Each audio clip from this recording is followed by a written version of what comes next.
Okay, welcome back. Now the next series of videos what we're going to talk about is another indirect illumination algorithm that we can use with mental ray besides global illumination.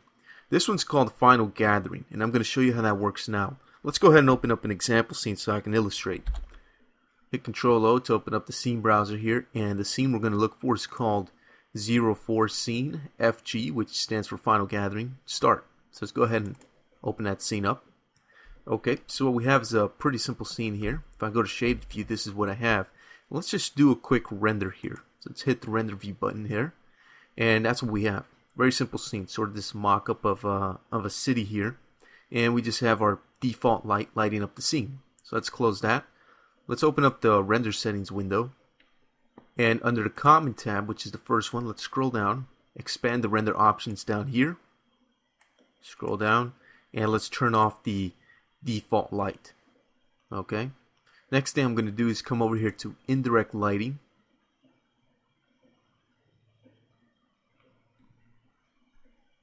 and let's collapse the environment and global illumination. And here's final gathering down here. For final gathering, we have a few different parameter sets over here. We have final gathering, we have final gathering map, final gathering quality, and then down here final gathering tracing. So we have a lot to cover here on final gathering. Well, to get final gathering to work, the first thing we'll do is turn it on. There we go. And let's close this render settings window, and let's render again, see what happens.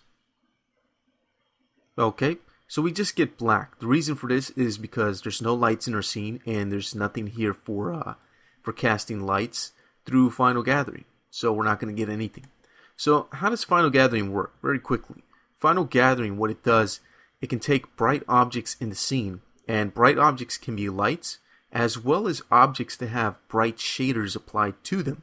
It can even be objects with images, or HDR images. So what I'm going to do right now is I'm going to demonstrate how to use an object, an actual physical object, with a bright shader to light up this entire scene without using a single light in Maya. So to do that, it's pretty easy. We'll go to Create. Let's go to Polygon Primitives, and we'll create a sphere. And we'll just create a sphere right here in the middle of our scene.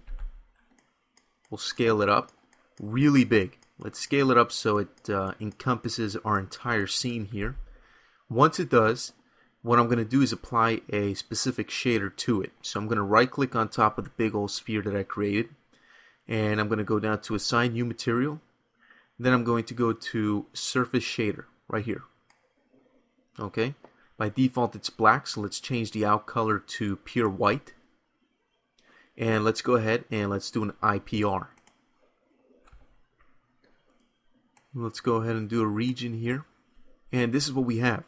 You can see that there is now lighting inside the scene, and the lighting is being created by this environment dome that we created around our scene. And it's the shader that's actually controlling this. If I go back to my attribute editor over here, now let me just go up here to the list options and turn off auto load selected objects. That's very annoying. And I'm going to go over here to the surface shader tab, and here's my shader again. As I lowered the intensity of the shader's color, you'll notice that the lighting gets darker and darker and darker. If the shader's pure black, my scene's going to be black because there's nothing to light it up. So the shader is now in control of the lighting in my scene. And I'm doing this with a simple Maya surface shader.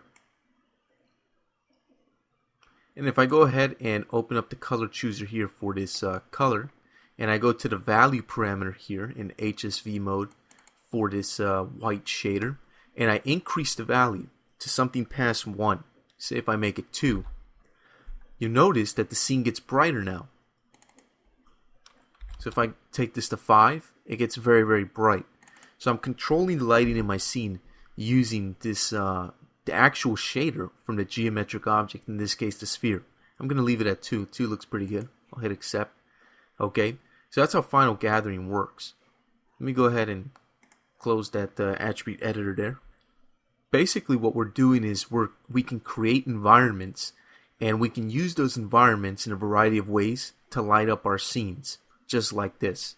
And this works very great for doing photorealistic rendering and getting some nice, soft, realistic, indirect lighting in our scene.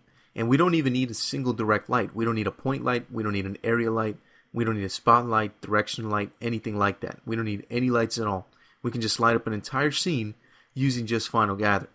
Now if we open up the render settings and we look under Final Gathering, there's a lot of options here. I mean, you have Final Gathering options, you have all of this. Then you have the Final Gathering map options, and you have all of this. Final Gathering quality, Final Gathering tracing. There's a lot of options here. And all of these options can become very overwhelming for someone who is new to Mental Ray and new to rendering out with Final Gathering. So fortunately, we're going to go ahead and go over all this stuff, and you're going to learn what all of it does and how it plays its role in rendering out with Final Gathering.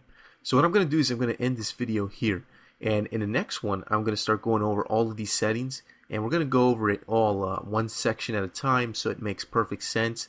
And then I'm going to show you how it relates to actual rendering and how it affects the actual render with the help of the IPR. So I'll see you in the next video.